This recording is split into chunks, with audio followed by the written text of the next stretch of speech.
علامہ قاری سخاوت حسین آپ سیال کوٹ اور زیب ممبر حسین بابا زیب بلند صلوات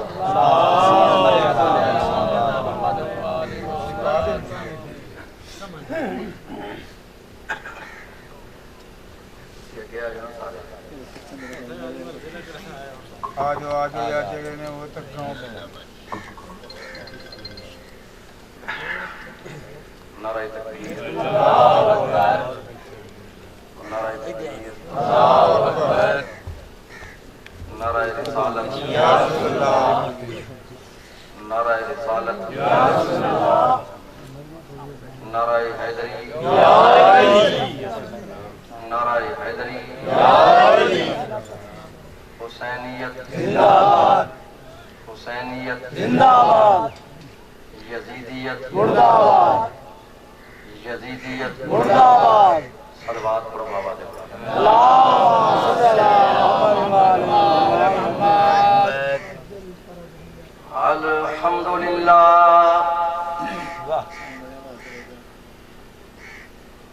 الحمدللہ وکفا وسلام علی عبادہ الذین اصطفیٰ خصوصاً علی محمد المصطفیٰ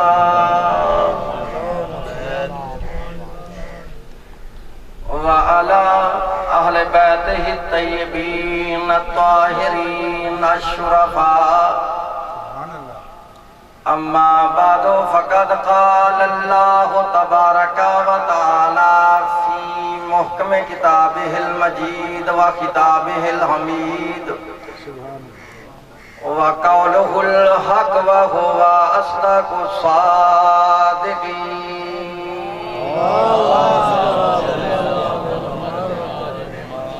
اعوذ باللہ السمیع العلیم وبوجہہ الکریم وسلطانہ القدیم من الشیطان اللعین الرجیم بسم اللہ الرحمن الرحیم فآمنوا باللہ ورسولہ والنور الذی انزلنا صلوات قال اللہ تعالی فی شان حبیبہ ان اللہ وملائکتہ یصلون علی النبی یا ایہا الذین آمنوا صلو علیہ وسلموا تسلیما اللہم صلی علی محمد وآل محمد رب اشرح لی صدری ویسر لی امری واحلل عقدۃ من لسانی یفقہوا قولی اللہم ربی زدنی علما اللہ حافظی ومحمد امامی وعلی خلفی والفاطمہ فوق راسی والحسن یمینی والحسین یساری وہؤلاء حساری وحسار اہلی ومالی وبلدی وجرانی وجداری برحمتک یا ارحم الراحمین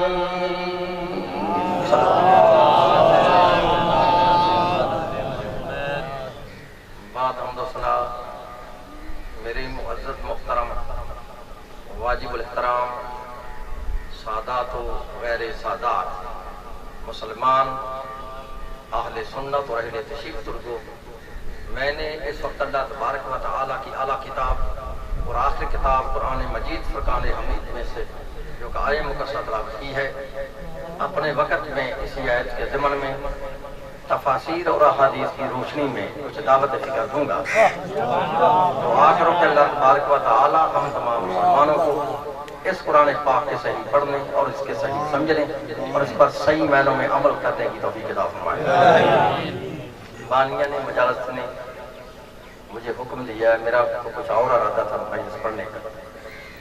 جب اس سے بات ہوئی تو پھر انہوں نے کہا نہیں ہمارے یہاں اس موضوع پہ بات کرنی ہے کہ جو لوگ ہم شیعوں پہ اعتراض کرتے ہیں کہ شیعہ حضرات کلمے کے اندر علی ولی اللہ اپنی طرف سے پڑھتے ہیں، یہ شرک ہے یا یہ بدعت ہے یا یہ کفر ہے، میں اپنے بھائیوں کو سمجھانا یہ چاہتا ہوں کہ نہ علی ولی اللہ شرک ہے، نہ علی ولی اللہ کفر ہے، نہ علی ولی اللہ بدعت ہے، بلکہ آؤ میں تمہیں سمجھاؤں کہ قرآن میں اور نبی کے فرمان میں علی ولی اللہ کا مقام کیا ہے۔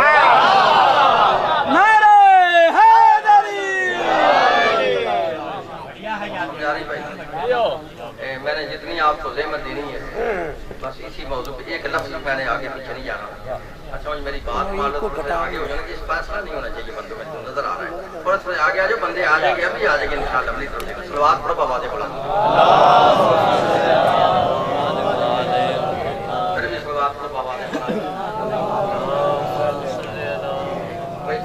ٹھیک کر لیں۔ اور کیمرہ مین سے میری ریکویسٹ ہے کہ میرا کوئی لفظ بھی جو ہے میسج کا کوئی حرف بھی وہ ضائع نہ ہونے دے۔ آپ کیونکہ اپنی ڈیوٹی کو ڈیوٹی سمجھا کریں۔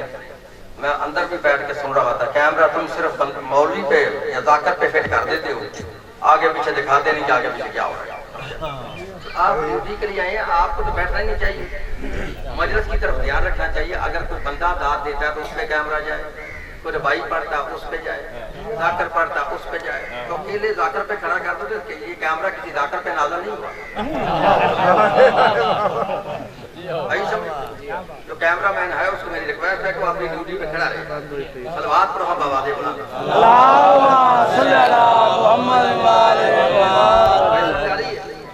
موضوع میں نے آپ کو بتایا ہے جس پر میں نے بات کرنی ہے۔ آپ نے بالکل ڈرنا نہیں، میری زبان سے جو بھی لفظ نکلے گا میں اپنے لفظوں کا خود ذمہ دار ہوں۔ پاکستان کی شرعی عدالت سے لے کر قانون کی سب سے بڑی عدالت تک میری ذمہ داری ہے کہ میری زبان سے نکلا ہوا جملہ کوئی مائی کا لال پوری دنیا میں، میں نے پوری دنیا کا نام تمہارے سامنے لیا ہے، مگر یہاں نہیں لیا بلکہ پوری میڈیا کے سامنے انٹرنیٹ پہ بھی لیا ہے۔ پوری دنیا میں کمائی کا لال مولوی غلط ثابت کرے پھر کرو پوری دنیا میں، پوری دنیا اس لیے لے رہا ہوں کہ وہاڑی والے مولوی ویسے میری تک میں نہیں، غلط ثابت کرے اس مولوی کو منہ مانگا انعام بھی دوں گا، اس کے ہاتھ پہ بیعت بھی کروں گا، لیکن میری متعصب سے بات نہیں ہے۔ جو بندہ تعصب کیا نا اتار کر آج یہ مجلس سن گیا علی ولی اللہ کا مقام کیا ہے، میں پھر کہہ رہا ہوں متعصب سے بات نہیں ہے۔ جو تعصب کیا نا اتار کر یہ مجلس سن گیا علی ولی اللہ کا مقام کیا ہے، شاہد نجف کے صدقہ سے اس مجلس سے اٹھ کے باہر جانا یہ بڑی دور کی بات ہے۔ اگر بندہ ابھی میرے سامنے یہیں بیٹھے اگر شیعہ نہ ہوا تو نہ صحیح، لیکن رہے گا وہ بھی نہیں جو وہ ہے۔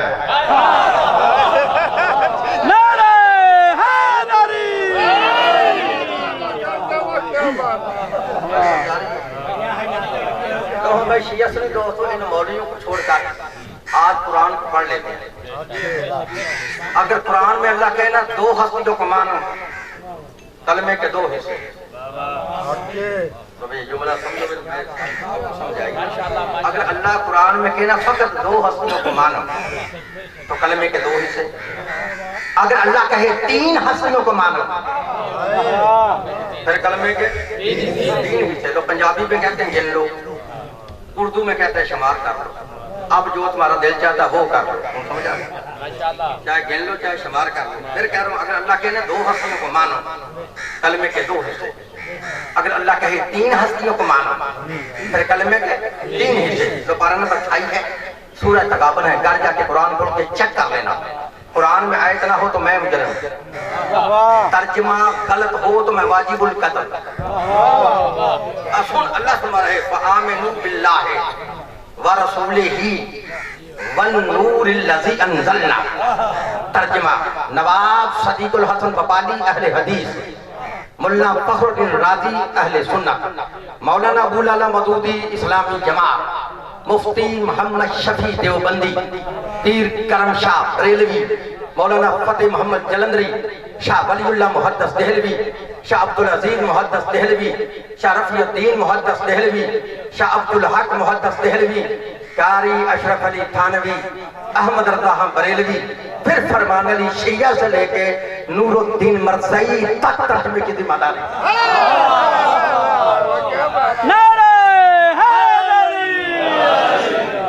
اگر کوئی مائی کا لال کہے اس نے اس کا ترجمہ غلط کیا، مجھے دنیا کی جس عدالت میں لے چاہے بلاؤ، میری اصلاح ہے موت. اگر ہے ترجمہ صحیح، بندہ ترجمہ سمجھ گیا اسے کلمے کی سمجھ آ جائے گی. میں نے کہا نا اگر اللہ کے 2 ہستیوں کو مانو کلمے کے 2 حصے، اگر اللہ کے 3 ہستیوں کو مانو پھر کلمے کے 3 حصے. لوگ گلنے نا اللہ فرماتا فآمنوا باللہ، بس تم ایمان لاؤ اللہ پہ.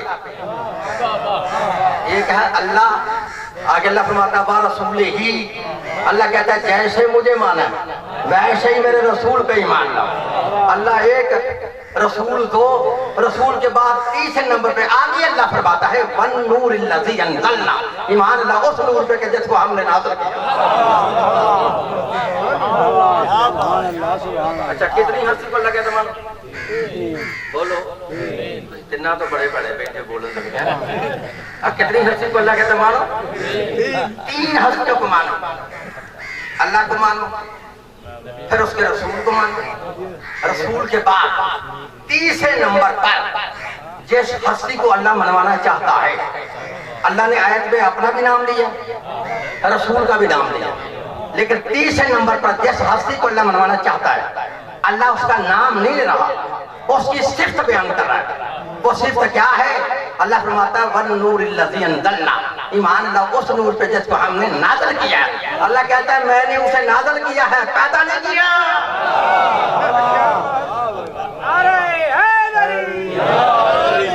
اچھا کتنی ہستیوں کو اللہ کہتا مانو؟ اللہ کو مانو، ماشاءاللہ، پھر اس کے رسول کو مانو. رسول کے بعد آگے اللہ فرماتا ہے اس نور کو مانو کہ جس کو ہم نے نازل کیا ہے. چلو گاؤں کا ماحول ہے اور آسان کر دیتا. تمہیں پتہ ہے اللہ کیوں فرماتا 3 ہستیوں کو مانو؟ اس لیے فرماتا ہے کہ قرآن میں 3 بیماری ہیں. کتنی بیماری ہیں؟ 4تھی بیماری کوئی مائی کا لال پوری دنیا میں ثابت کرے، اسے منہ مانگا انعام بھی دوں گا، اس کے ہاتھ پہ بیعت بھی کروں گا. کتنی بیماری ہے؟ 3. مومن ہوتا ہی وہ ہے جو ان 3 بیماریوں پہ لعنت کرے.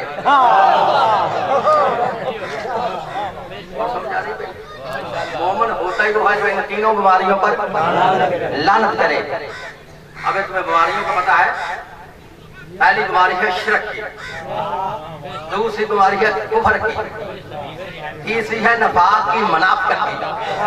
رکھ مولوی کے سر پہ قرآن، پوچھ شرک کا علاج کیا ہے، پھر پوچھ کفر کا علاج کیا ہے، پھر پوچھ نفاق منافقت کا علاج کیا ہے، پھر تجھے پتہ چلے گا علی ولی اللہ کہاں لکھا ہے.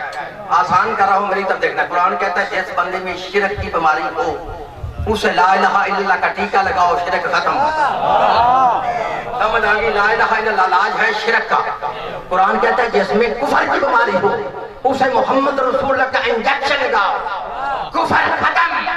اور بیماریاں 2 ہوتی تو ٹیکے بھی 2 ہوتے. پہلی بیماری ہے شرک کی، اس کا علاج ہے لا الہ الا اللہ. دوسری بیماری ہے کفر کی، اس کا علاج ہے محمد الرسول اللہ. اب سر پہ قرآن رکھ کے جواب دو اس منافق کا علاج کیا ہے؟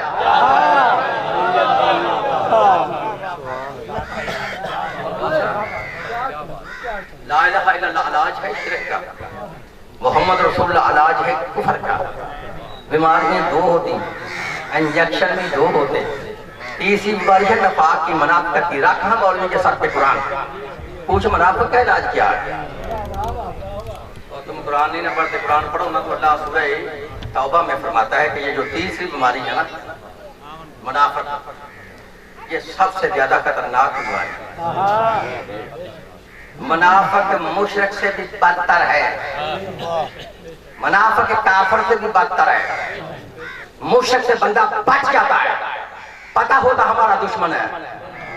کافر سے بھی بچ جاتا ہے، پتہ ہوتا ہمارا دشمن ہے. لیکن منافق سے نہیں بچ سکتا. کیوں؟ منافق بیٹھتا ہی مومنوں کے اندر ہے. نعرہ حیدری! میں تو سمجھا رہی ہوں، منافق بیٹھتا ہی مومنوں کے اندر ہے. اس کا پتہ نہیں چلتا. ہوں کوئی بندہ 10 روپے لے کے ممبر سے نہ آئے. میری ریکویسٹ ہے، آئی سمجھ کہ 10 روپے سے 1 کروڑ روپے کا مسئلہ جو ضائع ہو جائے. بڑی مہربانی ہے، تم نے لے کے نہیں، میرے لیے نہیں ہونا، کسی اور کے لیے آ جانا. صلوات پڑھو بابا سے. بھائی سمجھ آئیے، منافق سے بندہ بچ نہیں سکتا، کیونکہ منافق بیٹھتا ہی مومنوں کے اندر 24 گھنٹے ہی منافق مومنوں میں رہتا ہے، اس سے بچ نہیں جاتا ہے۔ تو مثال دے کے مسئلہ حل کر دوں۔ پتہ منافق کیسا ہوتا ہے؟ کبھی تم نے طوطا دیکھا؟ طوطا، میں باغ والے طوطے کی بات کر رہا ہوں، مطلب اور طوطا سمجھ لو، سمجھ آ رہی ہے؟ طوطا دیکھا؟ یہ طوطا منافق ہے۔ پتہ کیوں منافق ہے طوطا؟ کہ طوطا جب باغ میں بیٹھا ہو تو چپ کے نقصان کرتا رہتا ہے، نظر نہیں آتا، کیوں؟ اس کی وردی ایسی ہے جیسا باغ ہے۔ نعرہ حیدری! طوطا بھی سبز، باغ بھی سبز۔ ہوں جب سمجھ آئی، جب سبز میں بیٹھا ہو تو نظر نہیں آتا، چپ سے نقصان کرتا رہتا ہے، تو اس کا پتہ نہیں چلتا۔ اور دیکھ لو منافق طوطا جب بھی حملہ کرتا ہے درخت پہ نہیں کرتا، پھل پہ کرتا ہے۔ کس پہ کرتا ہے؟ پھل پہ کرتا ہے۔ کبھی تم نے سوچا ہے منافق پھل پہ حملہ کیوں کرتا ہے؟ اس لیے پھل کو ختم کرنے کی کوشش کرتا ہے کہ پھل پہچان ہے درخت کی، پھل سے پتہ چلتا ہے کس کا پھل ہے۔ پھل امرود کا ثابت ہوتا درخت امرود کا، پھل مالٹے کا ثابت ہو گیا درخت مالٹے کا، پھل سیب کا پتہ چل گیا درخت سیب کا ہے۔ اچھا ایمان سے پتہ درخت کی سب سے زیادہ قیمتی چیز کیا ہوتی ہے؟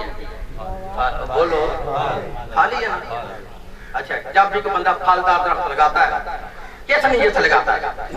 پھل کے لیے لگاتا ہے۔ اور میرے جملے ضائع کیے تو مجھے دکھ ہوگا، اپنی جان پہ کھل کے میں نے یہ جملہ کہنا۔ اب میری طرف دیکھنا، ادھر درخت لگ جاتا ہے، درخت لگ گیا، اس کے ارد گرد تانے دار باؤنڈری لگاتا ہے، اس کی حفاظت کرتا ہے، کیوں؟ تاکہ کوئی بکرا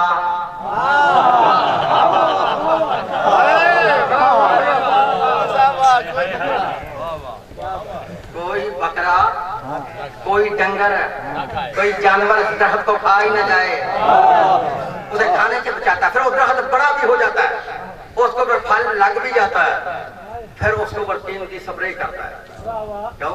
تاکہ کوئی کیڑے مکوڑے اس پھل پہ حملہ نہ کرے، اور جب ہمیں کرے ہمیشہ کے لیے جہنم میں جائے۔ منافق طوطے کا پتہ نہیں لگتا، کیونکہ وردی ایسی ہے جیسا باغ ہے۔ پھر اس کا پتہ کب چلتا ہے؟ جب باغ کا مالک باغ میں آتا ہے، چاہے وہ پٹاس چلائے یا بندوق چلائے، پٹاس چلی یا بندوق چلنے کی آواز منافق طوطے کے کان میں آئی، اسے سمجھ آ گئی اب مجھے یہاں نہیں رہنا چاہیے، کیوں؟ اب باغ کا مالک آ گیا۔ پٹاس کی آواز سن کر جب وہ میاں مٹھو طوطا چون چون کر کے اڑا تو باغ کے مالک کو بھی پتہ چل گیا میرے باغ کے رنگ کے کپڑے پہن کر یہاں باغ کا دشمن بیٹھا تھا۔ فرق صرف اتنا شیعہ سنی دوستو، اس منافق طوطے کا پتہ تو چلا نا پٹاس سے یا بندوق کی آواز سے۔ اگر تم نے اپنے اندر دیکھنا ہو کہ اس وقت تمہارے اندر تو کوئی طوطا نہیں بیٹھا، تمہارے اندر تو کوئی طوطا نہیں بیٹھا جس کے کپڑے اوپر سے کالے ہوں اندر سے دشمن علی ہو، تو اس کا پتہ پٹاس سے نہیں چلے گا، اس کا پتہ بندوق کی آواز سے نہیں چلے گا۔ تو پھر لکھ لو جہاں تک میری آواز جا رہی ہے، قاری صحابہ پھر اپنی عادت کے مطابق مشرق سے لے کے مغرب تک، شمال سے لے کے جنوب تک، اور آج سے لے کے قیامت تک، پاکستان سے لے کے سعودی عرب تک، ملا عبدالوہاب روپڑی سے لے کر امام کعبہ تک چیلنج کر رہا ہے۔ لیکن تمہاری صحافتہ کی ذمہ دار کتاب صحیح ترمذی راویہ حضرت ابو سعید خدری رضی اللہ تعالیٰ عنہ، اگر اس کتاب کے اندر یہ حوالہ نہ ہو، مجھے بیاری کے چوک میں کھڑے کر کے سرے عام پھانسی میں لٹکاؤ۔ آدم سن لو، حضرت ابو سعید خدری رضی اللہ تعالیٰ عنہ فرماتے ہیں کہ نحن کنا نعرف المنافقین بعہد رسول اللہ ببغض علی ابن ابی طالب، فرماتے ہیں رسول کے وقت میں ہم نے دیکھنا ہوتا بندہ مومن ہے یا کہ منافق ہے، اس کے سامنے علی کا نام لیتے ہیں۔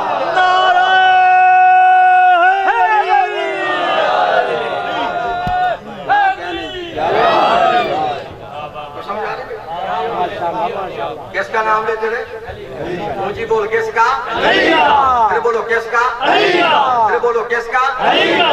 اگر بندہ علی کا نام سن کے خوش ہو جاتا کہتے ہیں پتہ چل جاتا بندہ مومن ہے. اگر علی کا نام سن کے بندے کو حیدہ ہو جاتا تو سمجھ آتی یہ بندہ کون ہے؟ بولو کون ہے؟ منافق ہے. کتنی حد سے پتہ کہتا ہے مان بولو دین. اللہ فرماتا فآمنوا باللہ ایمان لو اللہ پہ. آگے فرماتا ورسولہ ایمان لو میرے رسول پہ. آگے اللہ فرماتا والنور الذی انزلنا ایمان لو اس نور پہ جس کو ہم نے نازل کیا. کیا اللہ دونوں شیعہ سے نکال کے بھائی مل کر آج اس آیت پہ عمل کرتے ہیں. کریں وہ کریں. اللہ فرماتا فآمنوا باللہ ایمان لو اللہ پہ. تو لاؤ پھر اللہ پہ ایمان. جب بھی کوئی بندہ اللہ پہ ایمان لائے تو کیا کرتا ہے؟ لا الہ. پھر بول بھئی لا الہ. آگے اللہ فرماتا ورسولہ جیسے مجھے مانا ہے ویسے میرے رسول کو مانا. جب رسول کو مانے گا پھر کیا پڑے گا؟ محمد. بولو بھئی محمد. سنو دنیا والوں اگر آیت یہاں رک جاتی تو کلمہ یہاں رک جاتا. آیت یہاں رک جاتی تو ایمان یہاں رک جاتا. آیت یہاں رک جاتی تو شیعہ یہاں رک جاتے. جب آیت نہ رکی تو کلمہ نہ رکا. آیت نہ رکی ایمان نہ رکا. آیت نہ رکی تو شیعہ نہ رکے. تم نہ مانو علی کو. علی کو ہمارے لیے رہنے دو.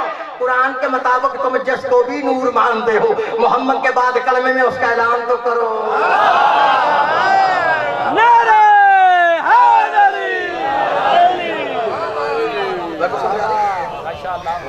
لا الہ الا اللہ پڑھ کے آپ اللہ پہ ایمان لائیں. محمد رسول اللہ پڑھ کے اس کے رسول پہ ایمان لائیں. ایت رک جاتی ایمان بھی رک جاتا. آگے اللہ فرماتا والنور الذی انزلنا. چل چل محمد کے آگے بھی چل.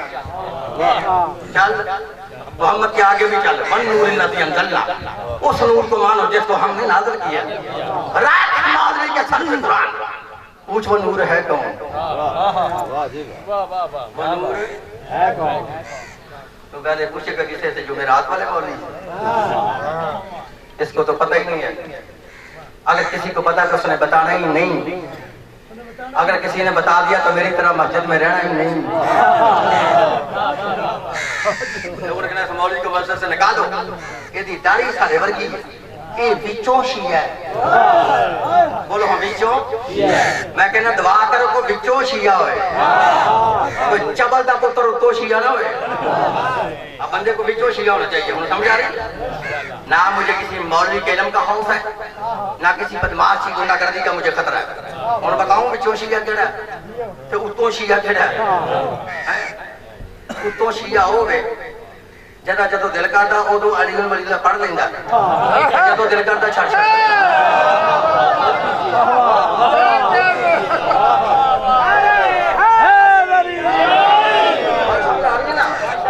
جدو دل کرتا علی ولی اللہ پڑھ لیندہ. جدو دل کرتا چھڑ چھڑتا. اے بھی اتوں شیعہ وچوں شیعہ ہوئے جنہیں ایک باری علی ولی اللہ پڑھیا پھر شیعہ ہی گیا ہے علی نہیں گیا. اور پوچھا وہ نور ہے کون؟ رکھ مولوی کے سر پہ قرآن. جب تم پوچھے تو مولوی ڈنڈی مارے گا. کیا کرے گا؟ ڈنڈی مارے گا. کیونکہ میں بھی ڈنڈی مارتا تھا. آج نہیں تو ناس ہے. تم کو سمجھنا یہ نور کون ہے؟ مولوی کہے کہ یہ نور علی نہیں یہ نور قرآن ہے. کیا ہے؟ چلو ہمیں کوئی اعتراض نہیں. تم قرآن کو نور مان لو جانے مان لیکن کلمہ تو قرآن کے مطابق پڑھو. کلمہ تو قرآن کے مطابق پڑھو نا. اگر یہ نور ہے نا قرآن اس آیت کی ترتیب یوں بنے گی میری طرف دیکھنا. فآمنوا باللہ ایمان لو اللہ پہ. سب نے پڑھا لا الہ الا اللہ. آگے ورسولہ ایمان لو میرے رسول پہ. سب نے پڑھا محمد الرسول اللہ. انہوں آگے اللہ فرماتا والنور الذی انزلنا ایمان لو اس نور پہ جس کو ہم نے نازل کیا. تم کہتے ہو یہ نور قرآن ہے پھر آگے کہنا پڑے گا قرآن کتاب اللہ. ذرا بول ہاں قرآن ہے. لیکن یہ ترجمہ وہ کرتا ہے جس کے سینے میں علی کا بول ہے. وہ کہتا ہے یہ نور قرآن ہے. اچھا اس قرآن سے ہی نہ پوچھ لیں کہ اللہ کی پاک کتاب تو بتا ہاں کیا یہ نور تو ہے یا ناطق کے قرآن ہے. اچھا تم پرانے شیعہ میں نیا شیعہ تم نسلی شیعہ میں فصلی شیعہ. اصلی اس کو کہتے ہیں جو باغ کر شیعوں میں آئے ہیں؟ تو بندے بار بار میری داڑھی کی طرف دیکھ رہے ہیں کہ داڑھی اتنی لمبی ہے اور ممبر شیعوں کا ہے، تو میری تو داڑھی ثابت کر رہی ہے آپ نسلی شیعہ ہیں، میں نسلی شیعہ نہیں۔ میں نے تعلیم حاصل کیا دیوبندی کے درس میں، دورہ حدیث کیا دیوبندی کے درس میں، دورہ تفسیر کیا دیوبندی کے درس میں، کسی مولوی کے کہنے پہ میں شیعہ نہیں ہوا۔ ہر مسلک کی میں نے کتابیں پڑھی ہیں، بریلویت کی پڑھی ہیں، دیوبندیت کی پڑھی ہیں، وہابیت کی پڑھی ہیں، شیعت کی پڑھی ہیں، مرزائیت کی پڑھی ہیں، اور پوری ریسرچ کرنے کے بعد آج میرا یہ دل چاہتا تو میں وہ مسئلہ سناؤں کہ جس مسئلے نے مجھے مجبور کر دیا تھا کہ مذہب شیعہ حق کیا ہے۔ آئیے سمجھے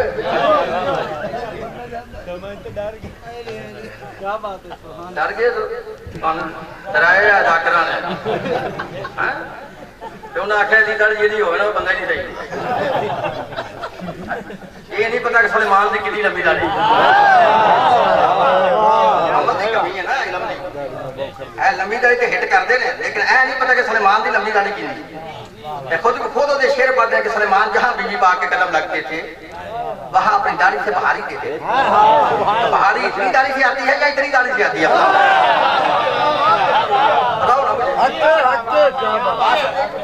اگر لمبی داڑھی تو پھر ہی بہاری دی جاتی ہے نا، چھوٹی سے تو دی نہیں جاتی، دی جاتی ہے نہیں دی جاتی۔ تو آپ لمبی داڑھی لے کے گھبرایا نہ کریں، یہ پاکستان کا کلچر ہے۔ باہر دیکھو مراجوں کی کتنی داڑھی ہیں، مجتہدین کی جو بڑے عالم بیٹھے ہوئے ذمہ دار ان کی کتنی لمبی داڑھی ہے، خمینی کی کتنی داڑھی لمبی ہے، خمینی صاحب کی دیکھیے داڑھی کتنی لمبی ہے۔ تو بارہ آپ کو ڈرنا نہیں چاہیے لمبی داڑھی دیکھ کر۔ یہ تو مولوی اسماعیل بھی ساری زندگی تمہیں سمجھاتا رہا ہے کہ لمبی داڑھی دیکھ کے گھبرایا نہ کر۔ علم داڑھی میں نہیں ہوتا، علم سینے میں ہوتا ہے۔ کہتا یہ نور قرآن ہے، سمجھے گا نہ لڑائی ہے نہ جھگڑا ہے۔ اگر قرآن میں اللہ کہنا اس نور، یہ قرآن نبی پاک کی کتنی عمر تھی جب نازل ہوا؟ 40 سال۔ بولو کتنی؟ نہ لڑائی ہے نہ جھگڑا ہے، نہ کسی مذہب پہ کوئی ہٹ ہے، نہ کسی مسلمان کی دلازاری ہے۔ آؤ دیکھ رہے تھے اگر اللہ کہنا اس نور کو مانو جس کو میں نے محمد کی 40 سال کی عمر میں نازل کیا، تو پھر ہے قرآن۔ بہت سمجھ آ رہی ہے؟ اگر اللہ کہنا اس نور کو مانو جس کو میں نے نبی کی 40 سال کی عمر میں نازل کیا، تو پھر ہے قرآن۔ اگر قرآن ہی کہے کہ اس نور کو مانو کہ جب سے محمد ہے تب سے وہ نور ہے، نعرہ حیدری، تو پھر وہ نور قرآن نہیں، قرآن ہے 40 سال کی عمر میں۔ سمجھ آ رہی ہے؟ ویسے وہ نور قرآن ہے نہیں، میں ڈائریکٹ آیت قرآن سے پڑھ دیتا ہوں، پڑھی جب سورہ نساء کی آیت پڑھتے ہیں اللہم تکات جاءکم من اللہ نور و کتاب مبین۔ اللہ فرماتا ہے ہماری طرف سے تمہارے پاس دو چیزیں آئی ہیں، ایک تو قرآن آیا ہے، دوسرا چمکتا ہوا نور آیا ہے۔ اور سمجھ آگئی قرآن اور ہے وہ نور، پہلے بولو وہ نور اور ہے۔ اگر پھر بھی ضد ہے تو میں نے دلیل دی ہے، اگر اللہ کے اس نور کو مانو جس کو میں نے محمد کی 40 سال کی عمر میں نازل کیا، تو پھر ہے قرآن۔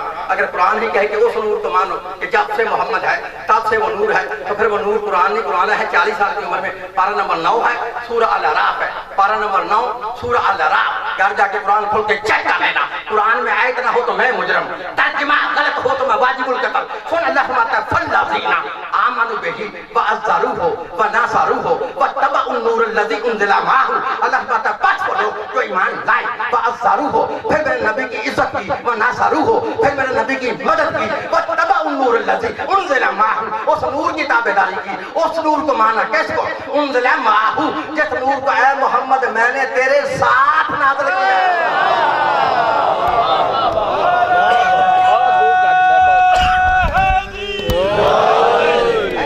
میں نے تیرے ساتھ نازل کیا ہے۔ کیا مقصد ہے کہ جب سے محمد ہے تب سے وہ نور ہے، جہاں جہاں محمد وہاں وہاں وہ نور۔ اگر محمد کلمے میں وہ نور بھی کلمے میں، اگر محمد اذان میں وہ نور بھی اذان میں، اگر محمد درود میں وہ نور بھی درود میں، اگر محمد نماز میں۔ اللہ کہتا ہے اس نور کو مانو جس کو میں نے محمد کے ساتھ نازل کیا۔ قرآن ہے 40 سال کی عمر میں۔ راکھا مولوی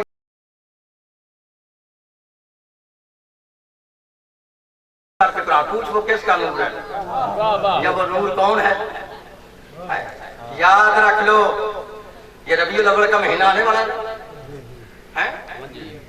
تو تم نعرے سنو گے کہ غلام ہے رسول کے غلام ہے، غلام ہے رسول کے غلام ہے، لیکن عمل سے ناکام ہے. تو سمجھے؟ غلامی تو اتنی تھی نا کہ نبی نے قلم دعات مانگی تھی، وہ بھی تم نے نہیں دی. یہ غلامی کا نتیجہ ہے. یاد رکھ لو، اللہ کہتا ہے اس نور کو مانو جس کو میں نے محمد کے ساتھ نازل کیا. اب پتہ کرو کہ جب سے محمد ہے تب سے وہ نور ہے. پتہ کرو ہمارا محمد کب سے محمد ہے.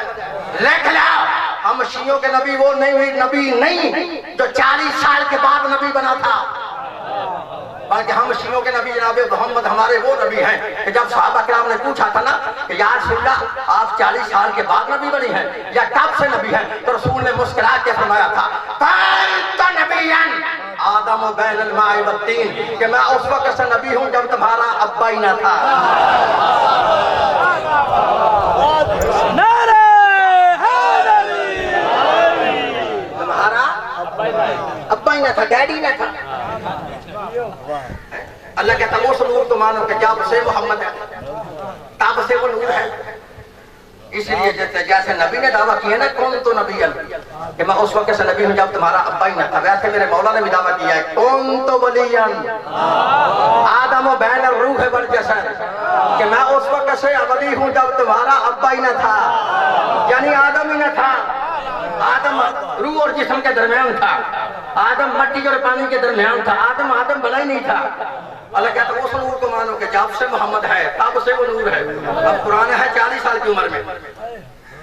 اسی نور کو سمجھنے کے لیے نا حضرت جابر بن عبداللہ انصاری رضی اللہ تعالیٰ عنہ نے کھڑے ہو کے اللہ کے نبی سے پوچھا تھا کہ یا رسول اللہ ذرا یہ تو بتاؤ کہ سب سے پہلے اللہ نے کس چیز کو خلق کیا. یہ حوالہ اس کتاب کا دے رہا ہوں. جب میں 10ویں کلاس میں اسکول میں پڑھتا تھا، اس وقت میں مولوی بھی نہیں تھا، اس وقت میں نے ایک کتاب پڑھی تھی جس کا نام ہے تذکرۃ الواعظین. یہ اہل سنت کی کتاب ہے. یہ وہ کتاب ہے کہ جس سے مولوی جمعے کی تقریر یاد کر کے تو پھر جمعہ پڑھاتا ہے. یہ ہے کتاب.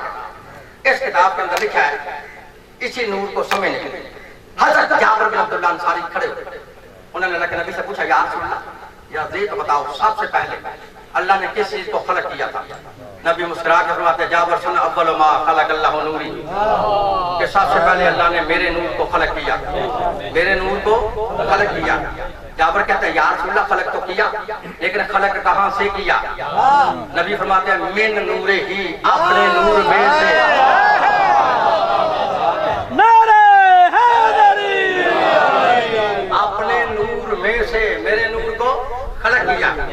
جابر کہتے ہیں یا رسول اللہ پھر کیا ہوا؟ تو میں تمہارا امتحان لینے لگا ہوں، تم پاس ہوتے ہو یا فیل ہوتے ہو. جیسے جو فکرے کو سمجھنا، جملے کو سمجھ لینا. جابر کہتے ہیں یا رسول اللہ پھر کیا ہوا؟ نبی فرماتے ہیں جابر میرے نور کو خلق کر کے اللہ نے میرے نور کو پیشانیہ آدم میں رکھا. فیل ہو گئے ہو سارے. اور میں نے سمجھا لینا، اللہ نے مجھے سمجھانا بتایا. کہاں رکھا؟ پیشانیہ آدم میں رکھا. تو اب سمجھ آئی کہ وہ سجدہ آدم کو نہیں تھا، وہ سجدہ نور مصطفیٰ کو تھا. جابر کہتے ہیں یا رسول اللہ پھر کیا ہوا؟ رسول فرماتے ہیں جابر سن، پیشانی آدم سے میرا نور پیشانی نوح میں آیا، پیشانی نوح سے میرا نور پیشانی ابراہیم میں آیا، پیشانی ابراہیم سے میرا نور پیشانی اسماعیل میں آیا. فرماتے ہیں جابر سن، پاک صلبوں اور پاک رحموں سے منتقل ہوتا ہوا میرا نور جب میرے دادا عبد المطلب کی پیشانی میں پہنچا، وہاں میرے نور کے 2 ٹکڑے ہوئے، وہاں میرے نور کے 2 حصے ہوئے. وفی صلب عبداللہ وفی صلب ابو طالب، ایک میرے نور کا حصہ میرے بابا عبداللہ کے صلب میں، دوسرا میرے چچا ابو طالب کے صلب میں. فرماتے ہیں جابر سن، جو میرے نور کا حصہ میرے بابا عبداللہ کے صلب میں آیا، اس نور سے اللہ نے مجھے محمد رسول اللہ بنایا. جو میرے نور کا حصہ میرے چچا ابو طالب کے صلب میں آیا، اس نور سے اللہ نے میرے بھائی کو علی ولی اللہ بنایا.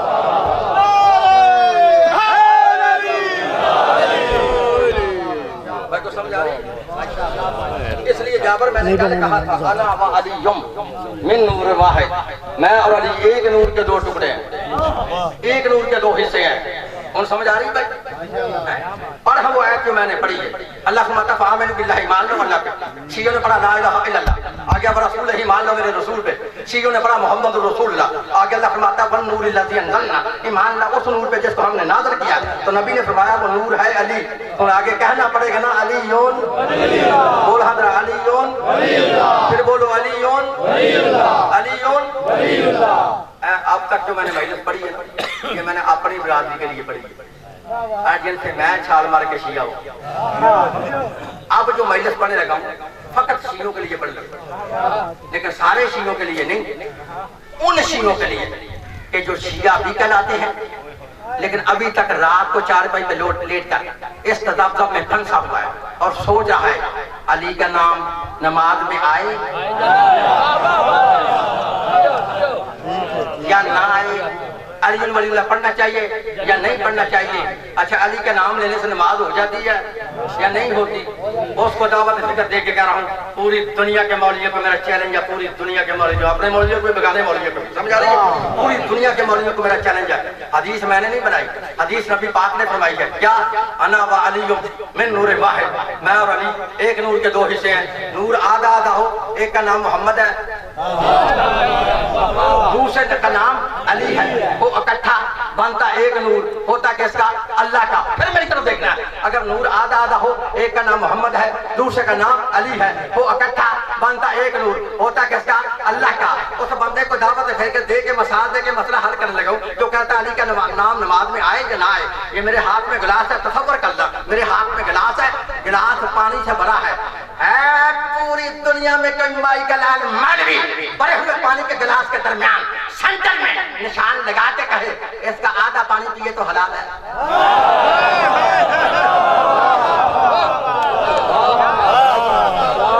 اس کا آدھا پانی پیے تو حلال ہے، آدھا پانی پیے تو حرام ہے. اگر کوئی حلال کرے گا تو سارا گلاس، حرام کرے گا تو سارا گلاس. عقل کے اندھو تجھ سے پانی کے گلاس کا فیصلہ نہیں ہوتا آدھا حلال ہے کہ آدھا حرام ہے. تو اس نور کا فیصلہ کیسے کر سکتا ہے؟ آدھے نور کا ذکر نماز میں آئے تو کہتا ہو جاتی ہے، تو آدھے کہے تو پھر جاتی کیسے ہے؟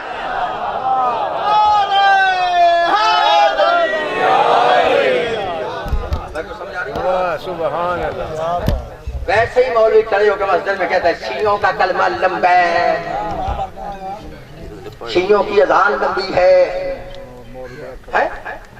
کہتا اچھا شیعوں کے روزے کی افطاری کا ٹائم لمبا ہے.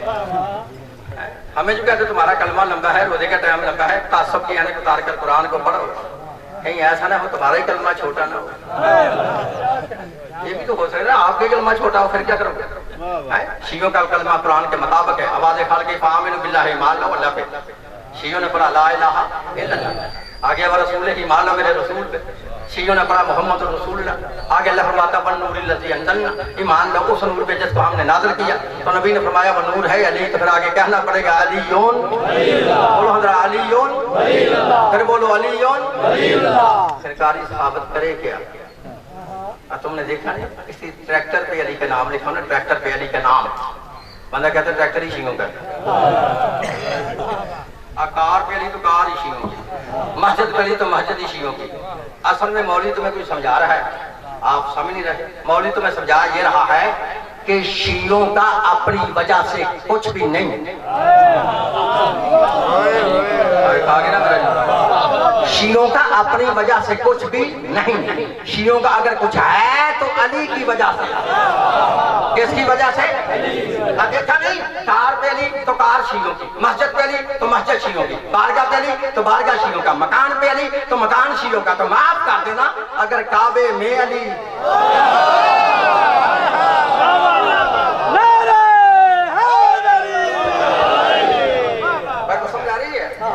اچھا میرا دل چاہتا تو میں ایک منزل اور اوپر لے جاؤں، ہے مڑ جانے کا. تو پھر لکھو پھر کار پہ علی تو کار شیعوں کی، مسجد پہ علی مسجد شیعوں کی، بارگاہ پہ علی بارگاہ شیعوں کا، مکان پہ علی مکان شیعوں کا، کعبے میں علی کعبہ شیعوں کا. تو پھر معاف کر دینا اگر تمہیں حشر کے دن جنت کے دروازے پہ علی کا نام لکھا مل گیا.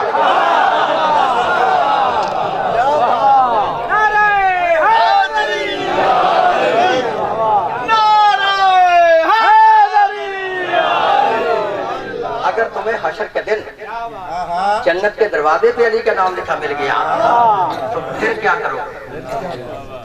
پھر تو اسے جنت مانے گا نہیں، ایسے دیکھے گا کہہ گیا یہاں تو علی کا نام لکھا ہے، یہ تو جنت ہے ہی نہیں، یہ تو کوئی شیعوں کا گھر ہے یا شیعوں کی مسجد ہے یا شیعوں کی بارگاہ ہے، یہ تو جنت ہے نہیں، یہاں علی کا نام لکھا ہے، ہماری تو جنت ہی لاہور کے آگے ہے۔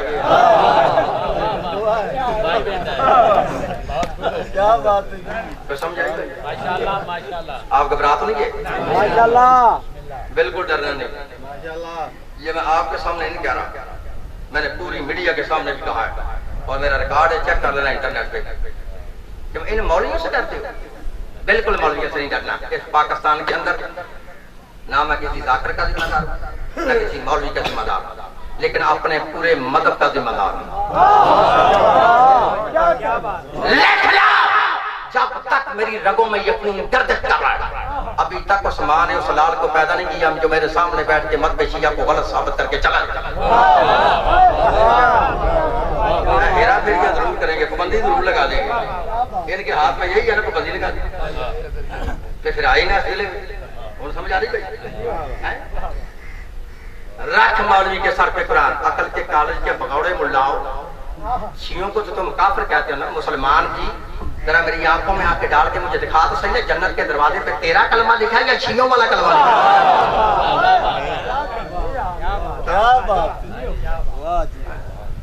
تیری دو کتابیں گواہ، بولو کتنی؟ پھر اونچی بول کتنی؟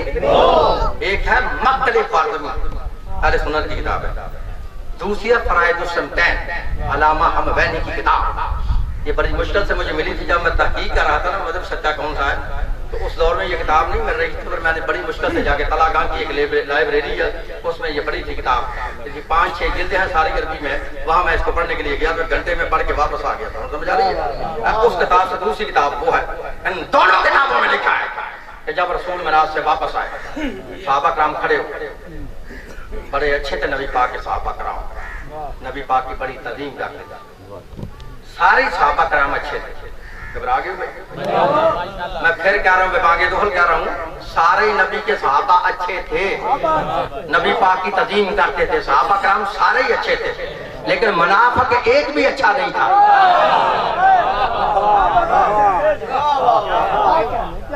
سمجھ آ رہی ہے؟ نبی پاک معراج سے واپس آئے، صحابہ کرام تعظیم کے لیے کھڑے ہو کے پوچھیں یا رسول اللہ آپ نے سیر کی ہے؟ نبی پاک نے فرمایا ہاں کی ہے۔ کہتے ہیں یا رسول اللہ پھر آپ نے جنت کو بھی دیکھا ہوگا؟ فرمایا ہاں دیکھا ہے۔ کہتے ہیں یا رسول اللہ جنت کے دروازے پہ کیا لکھا ہے؟ جنت کے دروازے پر کیا لکھا ہے؟ نبی مسکرا کے فرماتے ہیں کس دروازے کی بات کرتے ہو؟ جنت کے 8 دروازے ہیں۔ کتنے؟ جہنم کے ہیں 7، جنت کے اتنے 8۔ اللہ نے ایک دروازے جنت کا زیادہ رکھا ہے تاکہ کوئی بندہ علی کا دشمن بن کے جہنم میں نہ جا سکے، جہنم سے بچے اور علی کی دشمنی چھوڑ دے، لیکن وہ بات قسمت ہوگا جو علی سے دشمنی رکھ کے پھر جہنم میں جائے گا۔ سمجھ آ رہی ہے؟ کہتے ہیں یا رسول اللہ جو جنت کا مین گیٹ ہے نا، مین گیٹ بڑا دروازہ، اس پہ کیا لکھا ہے؟ نبی پاک مسکرا کے فرماتے ہیں سنو میرے صحابی، جنت کے جتنے بھی دروازے ہیں، چاہے کوئی چھوٹا ہے چاہے کوئی بڑا ہے، ان تمام دروازوں پر 3 سطریں نور کی لکھی ہیں۔ کتنی؟ بولو بھائی کتنی؟ صحابہ کرام نے کہا یا رسول اللہ وہ سطریں ہیں کیا؟ نبی فرماتے ہیں سنو، سطر اول ہے بسم اللہ الرحمن الرحیم، سطر دوم ہے الحمدللہ رب العالمین، سطر سوم ہے لا الہ الا اللہ محمد رسول اللہ علیون، ذرا بول ذرا علیون، پھر بول علیون، پھر بولو علیون، کو سمجھ آئی؟ کہ یہ اگلی بھی گئی ہے؟ آئیے بات ہو رہی ہے علی ولی اللہ، میں نے آگے پیچھے نہیں جا رہا۔ مجھے ایک مولوی کہنے لگا بھائی مصیاب، مولوی کہنے لگا قاری صاحب تمہاری علی کی تو نماز ہی قضا ہو گئی تھی۔ کیا ہوئی تھی؟ اے مولوی ڈنڈی مارتا ہے اور مولوی کی ڈنڈی وہاں چلے گی جہاں قاری صحابت نہ ہو، میں آؤں گا تو ڈنڈی ٹوٹ جائے گی۔ کہتا ہے تمہاری علی کی نماز قضا ہو گئی۔ میں نے کہا چلو اللہ کا شکر ہے علی ہمارا ہی ہے تمہارا نہیں ہے۔ اور اگے مولوی ٹھگی مارتا ہے، ٹھگی تم نے اپنی عقل سے پکڑ دی ہے۔ میں نے کہا کب قضا ہوئی تھی میرے علی کی نماز؟ کہتا اس وقت قضا ہوئی تھی جب اللہ کا نبی اپنا سر علی کی گود میں رکھ کے سوئے ہوئے تھے تو علی کی نماز قضا ہوگی. وہ تمہارے بھی سر تو گل لگی تو میں کی کرا. مولوی نے ڈنڈی نہیں پھڑ سکے. مولوی کہہ رہا ہے کہ علی کی نماز اس وقت قضا ہوگی جب اللہ کا نبی اپنا سر علی کی گود میں رکھ کے سوئے ہوئے تھے تو علی کی نماز قضا ہوگی. میں نے کہا او ٹھگا, قضا ہوتی تو دونوں کی قضا ہوتی.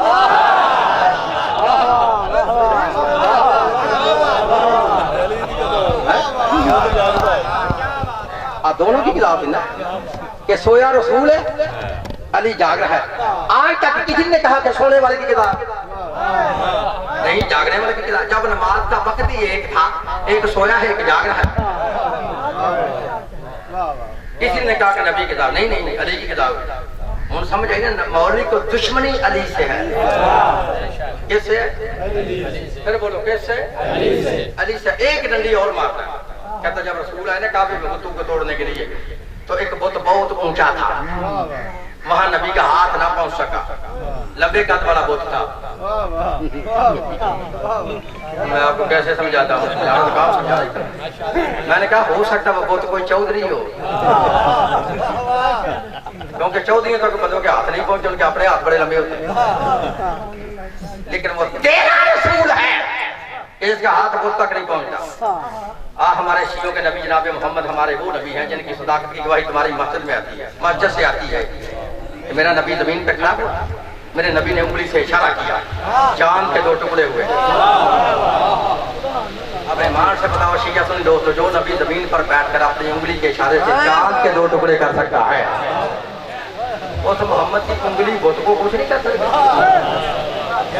کر سکتی ہے تو پھر کیوں نہیں کر توڑا؟ نبی کا ہاتھ پہنچ سکتا تھا, تھوڑا پتہ کیوں نہیں تھا؟ نبی پاک کو پتا تھا کہ 1400 سال بعد جا کے دنیا والوں نے علی کے شیعوں سے یہ پوچھنا کہ علی ولی اللہ کہاں ہے. اس لیے نبی نے خود بت کو نہیں توڑا, کہا یا علی میرے کاندھوں پہ سوار ہو کے بت کو توڑ دو. کاندھوں پہ سوار ہو کے بت کو توڑ دو. جناب علی نے ادب فرمایا یا رسول اللہ یہ مناسب نہیں, بلکہ مناسب یہ ہے کہ آپ مجھ پہ سوار ہو جائیں اور بت کو توڑ لیں. ہوں یہاں پھر مولوی گلی بات ہے, کہتا ہے جب علی نے نبی سے کہا نا آپ مجھ پہ سوار ہو جائیں, تو پھر جمعے کے دن مولوی جلی بھی ڈالتا ہے مسجد میں. اور پھر یہ بات بار بار کہتا ہے جب علی نے نبی سے کہا نا آپ مجھ پہ سوار ہو جائیں, تو نبی نے کہا اے علی اے علی اے علی, تو نبوت کا بدن نہیں اٹھا سکتا. عقل کے اندر علی تو حاسد اللہ, اللہ کا شیر. اگر علی اللہ کا شیر ہو کبھی نبی کو نہیں اٹھا سکتا تو وہ شب ہجرت قصبہ ڈاچی کیسے نبی کو اٹھا کے لے گئے؟ نعرہ حیدری.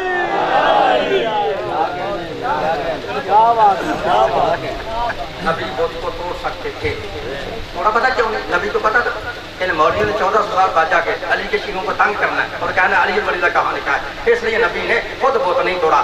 ہاں تمام مکاتب فکر کے علماء کا اس بات پہ اتفاق ہے کہ نبی کے دونوں کاندھوں پر مہر نبوت تھی. کیا تھی مہر نبوت؟ نہیں تو اپنی کتاب طبقات ابن سعد کھول کے پڑھ لینا, اس کے اندر لکھا نبی کے کاندھوں پہ مہر نبوت تھی. میں نے ایک مولوی سے کہا جانے من جنانے من مولانا, مجھے یہ تو بتانا تمہاری نبی کے کاندھوں پہ مہر نبوت کیا تھی؟ کہتا تمہیں نہیں پتا؟ نبی کے ایک کاندھے پہ لکھا تھا لا الہ الا اللہ, دوسرے پہ لکھا تھا محمد رسول اللہ. اب مجھ پہ غصہ نہیں کرنا, نہ میں نے جناب علی کو نبی پہ سوار کروایا, نبی پاک نے خود علی کو اپنے اوپر سوار کروایا. لیکن مجھے یہ بات سمجھانی ہے کہ جب میرے مولا حیدر نے نبی کے ایک کاندھے پہ اپنا قدم رکھا, بتاؤ علی کا قدم کہاں تھا؟ بتاؤ علی کا قدم کہاں تھا؟ علی کا دوسرا قدم بھی مجسم محمد رسول اللہ کے کاندھے پہ تھا. ہوں سمجھ آ گئی نبی خود بت کو توڑ سکتے تھے, توڑا اس لیے نہیں تھا کہ ہاتھ نہیں پہنچتا. ہاتھ تو نبی کا پہنچ سکتا تھا. تجھے بتاؤں ہاتھ نبی کا کہاں پہنچا ہے؟ بتاؤں. نبی زمین پر کھڑے تھے, نبی نے اپنا ہاتھ ایسے بلند کیا, بلند کر کے ایک سیب کو پکڑا, پکڑ کر صحابہ کرام کو دیا. صحابہ کرام کا یا رسول اللہ یہ سیب کہاں سے آیا؟ نبی نے فرمایا نے ابھی تمہارے سامنے جنت سے توڑا ہے. جنت سے.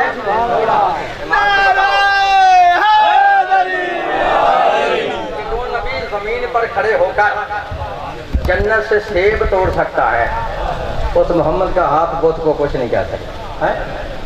کر سکتا ہے نا؟ ہوں سمجھ آ گئی نبی پاک بہت کو توڑ سکتے ہیں. تھوڑا پتہ کیوں نبی پاک کو پتا تھا کہ مولویوں نے شیعوں کو تنگ کرنا ہے. 1400 سال بعد جا کے پوچھتے ہیں علی رضا کہاں لکھا ہے؟ تو رسول نے 1400 سال پہلے کعبے جیسے مقدس جگہ کے اندر کھڑے ہو کر پریکٹیکل عمل کر کے علی کو اپنے اوپر سوار کروا کے دنیا کو سمجھا دیا. آج میری طرف دیکھ لو, کل علی کے شیعوں سے یہ نہ پوچھنا علی رضا کہاں ہے, آج دیکھ لو ادھر ہے لا الہ الا اللہ, ادھر ہے محمد رسول اللہ, ادھر ہے علی.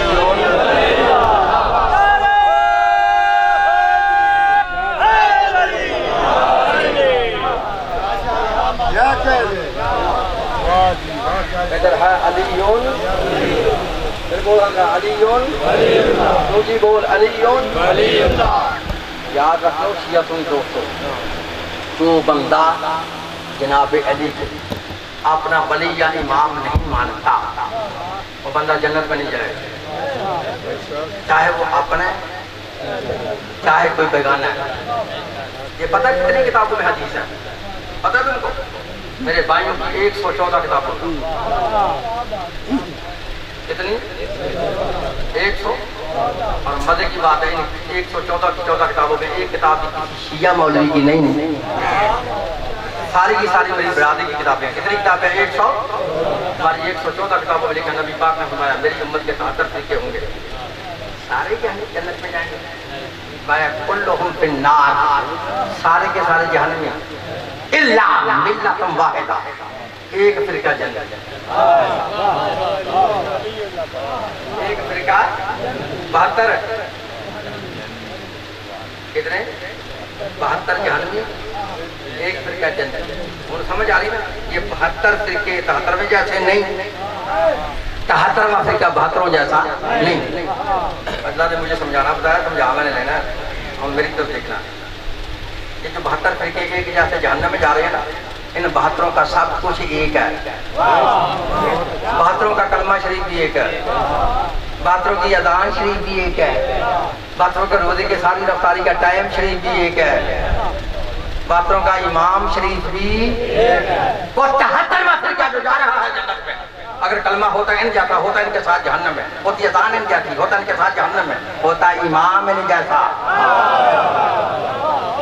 ہوتا ان کے ساتھ جہنم میں, وہ جا رہا ہے جنت میں. اس بات کی بیان دلیل ہے کہ جنتی فرقے کا کلمہ بھی اور ہے, جنتی فرقے کی اذان بھی اور ہے, جنتی فرقے کے روزے کے ساری رفتاری کا ٹائم بھی اور ہے, جنتی فرقے کا امام بھی اور ہے. کوئی بندہ 72 نہیں جائے گا, ہر بندہ کہے کہ 72واں فرقہ میرا ہے, میں جنتی ہوں. شیعہ کہیں گے ہم جنتی ہیں, بھائی کہیں گے نہیں جنتی ہیں. شیعہ کسی مولوی کے سامنے کہہ دینا ہم جنتی ہیں, تو مولوی کہتا لا حول ولا قوت الا باللہ. شیعہ اور جنت یہ تو جوڑ ہی نہیں ہے, لیکن اب جوڑ بننے لگا ہے, اب جوڑ بننے لگا ہے. کوئی بندہ نہیں کہے گا کہ میں 72 سے ہوں, نہیں, ہر بندہ کہ 72واں فرقہ میرا ہے, میں ہی جنتی ہوں. تو کیسے مسئلہ حل ہوگا؟ جیسے اللہ قرآن میں فرماتا فَإِن تَنَازَعْتُمْ فِي شَيْءٍ فَرُدُّوهُ إِلَى اللَّهِ وَالرَّسُولِ, کہ جب تمہارے درمیان کوئی تنازع ہو جائے اپنے فیصلے کو لے کے آؤ اللہ اس کے رسول کے پاس. چل ہم دونوں شیعہ سنی بھائی مل کر اللہ کے نبی کے گھر چلتے ہیں, ایک بار چالے صحیح میرے نام, دونوں بھائی مل کر چلتے ہیں, جا کے دروازہ کھٹکھٹاتے ہیں, دروازہ کھولتا تو اللہ کے نبی سے پوچھ لیتے ہیں کہ یا رسول اللہ آپ کا فرمان ہے میری امت کے 72 فرقے ہوں گے, 72 جہنمی, ایک فرقہ جنتی ہے. یا رسول اللہ اس جنتی فرقے کا نام کیا ہے اور اس کا امام کون ہے؟ تو جیسے میں اپنی قوم کا خادم, اپنی قوم کا نوکر, اپنے بھائیوں کی 114 کتابوں پہ حدیث رسول دکھاؤں گا, قائم مائی کمال پوری دنیا میں. مجھے اپنی کسی پھٹی ہوئی کتاب سے اپنا نام بھی نبی پاک کی زبان سے ثابت کرے, اپنے اور اپنے جنتی ہونے کا سرٹیفکیٹ نبی پاک کی زبان سے ثابت کرے. میں ترجمہ نہیں پوچھوں گا, شیعہ مدد چھوڑ دوں گا, لیکن کتنی کتابیں ہیں؟ 100. جس کو مناظرے کا شوق ہے بالکل میرا لحاظ نہ کرے, کاغذ و قلم نکال کر کتابوں کے نام بھی لکھ لے, ان کے لکھنے والے مصنفوں کے نام بھی لکھ لے, اور ان کے مذہبوں کے نام بھی. ٹھیک ہے, کتنی کتابیں ہیں؟ 100. جو تمہاری کیا پہلی کتاب ہے تفسیر ابن جریر, محمد بن جریر طبری, 310 ہجری میں پیدا ہونے والا اہل سنت لکھتا ہے. دوسری کتاب ہے تفسیر در منصور, 9ویں اور 10ویں صدی کے مجدد محدث مفسر مورخ, 560 کتابوں کے مصنف علامہ جلال الدین الدین سیوطی اہل سنت لکھتا ہے. تیسری کتاب ہے تفسیر فتح القدیر ملا شوکانی اہل حدیث لکھتا ہے. چوتھی کتاب ہے تفسیر فتح البیان نواب صدیق الحسن ببالی اہل حدیث لکھتا ہے. پانچویں کتاب ہے کنز الاعمال حسام الدین ملا علی متقی اہل سنت لکھتا ہے. چھٹی کتاب ہے الریاض النظرہ فی المناقب عشرہ مبشرہ محیب الدین طبری اہل سنت لکھتا ہے. ساتویں کتاب ہے السبع کی مہر کا مفتی مکہ شہاب الدین ابن حجر مکی مکہ کا مفتی اہل سنت لکھتا ہے. آٹھویں کتاب ہے الجہل المطالب ملا بیعت اللہ مرسلی اہل سنت لکھتا ہے. نویں کتاب ہے کوكب الدری مفتی صالح کشفی اہل سنت لکھتا ہے. دسویں کتاب ہے جناب المودت قاضی سلیمان قندوزی مفتی قسطنطنیہ اہل سنت لکھتا ہے. 11ویں کتاب ہے حلیۃ الاولیاء ملا ابو المصباحانی اہل سنت لکھتا ہے. 12ویں کتاب ہے ترکۃ حواس الامہ مصنف سیبت ابن جوزی اہل سنت لکھتا ہے. 13ویں کتاب ہے فرائض السمدان علامہ حمدانی اہل سنت لکھتا ہے. 14ویں کتاب ہے مناقب خازمی علامہ خازمی اہل سنت لکھتا ہے. 15ویں کتاب ہے تفسیر قرطبی علامہ قرطبی اہل سنت لکھتا ہے. 16ویں کتاب ہے اجابہ للمناقب کرابہ ڈاکٹر طاہر القادری اہل سنت لکھتا ہے. اگر تمہاری 114 کتابوں میں حدیث رسول اللہ ہو مجھے دنیا کی جس عدالت میں دل چاہے بلا کے سرے ہم پھانسی پہ لٹکاؤ. لکھو راویوں کے نام ان جابر بن عبداللہ ان ابن عباس ان نبی سعید خدری ان ام سلمہ ان ابی ذر بن غفاری ان مقداد بن اسود ان عمار بن یاسر ان سلیمان فارسی رضی اللہ عنہم نحن قلنا عند النبی فاقبال علی فقال النبی والذی نفسی بیدہ ان هذا وشیتہ رحم الفائقون یوم القیامہ یا علی انت وشیتک فی الجنہ یا علی انت وشیتک راضیین مرضیین. حضرت جابر بن عبداللہ و ابن عباس رضی اللہ تعالیٰ عنہما دونوں صحابی رسول راوی ہیں. ہم اللہ کے نبی کے ارد گرد ایک دن اس طرح بیٹھے تھے جیسے شمع کے گرد پروانے ہوتے ہیں جیسے چاند کے گرد ستارے ہوتے ہیں. فاقبال علی ہاتھ سے کرا رہے میرے مولا کا آنا تھا. اللہ کے نبی نے اپنے مقام کو چھوڑ کے کھڑے ہوئے جناب علی کو اپنے سینے سے لگایا. لگانے کے بعد قسم اٹھا کے فرمایا والذی نفسی بیدہ مجھے قسم ہے اس ذات کی جس کے قبضہ قدرت میں محمد کی جان ہے. جن لوگوں نے قیامت کے دن کامیاب ہونا جن لوگوں نے قیامت کے دن اور جنت میں جانا ہے مذہب ان کا شیعہ ہوگا امام ان کا حیدر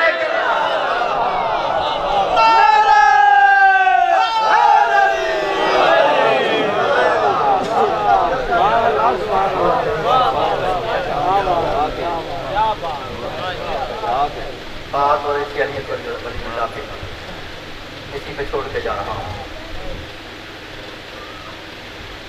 افسوس ہے لا الہ الا اللہ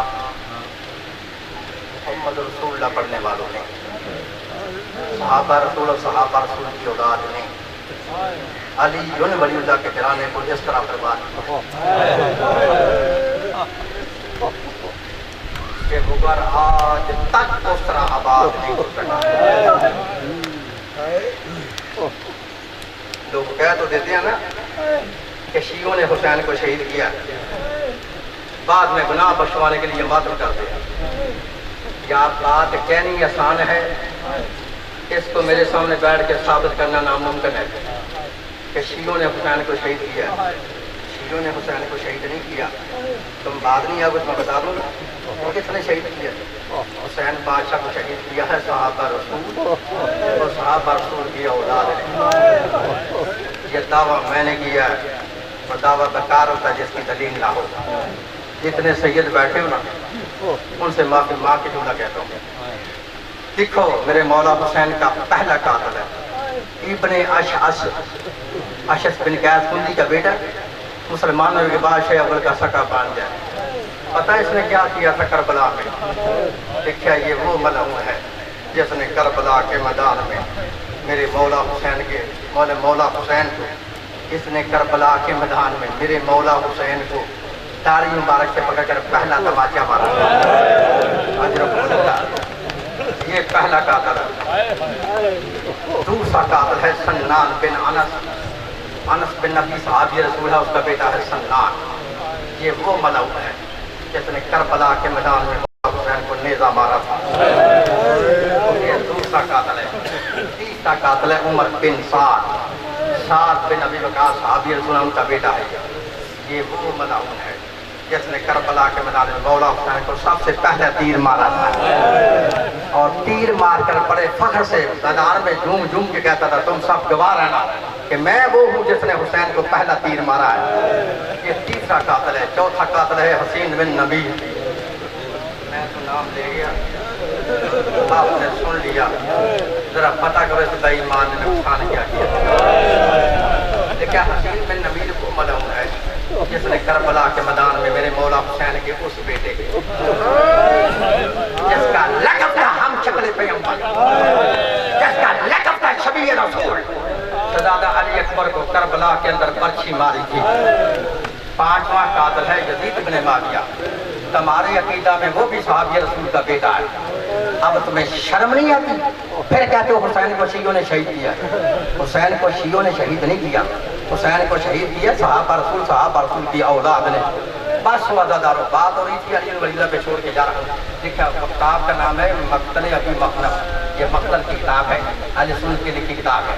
اس کے اندر لکھا جب فوج اشقیاء والے اولاد رسول کو قید کر کے شام کی طرف لے جانے لگے نا، تو شام کے قریب ایک بستی ہے جس کا نام ہے تقریب۔